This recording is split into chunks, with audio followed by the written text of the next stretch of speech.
So while we see those protests underway in London, let's jump to London to our correspondent Jonathan Sacerdoti. Jonathan, we see how those people feel outside. It's all about a debate over President Trump's visit. Take us through that.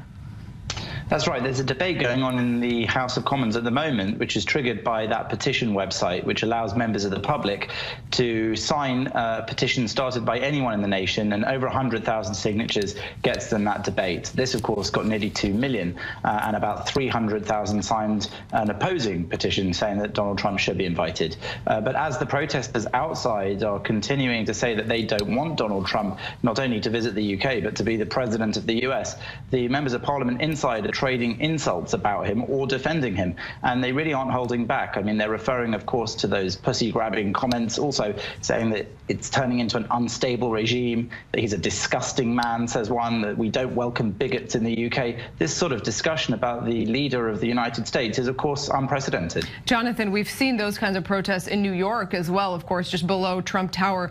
How much indication is there so far that those feelings amongst some of the public are going to actually influence European leaders, British leaders, to be exact? Well, the protesters who are out there today in Westminster said that they were expecting 20,000 people. Most estimates have it at a few thousand, maybe 2 or 3. That said, that doesn't necessarily represent any kind of indicator of how the nation as a whole feels.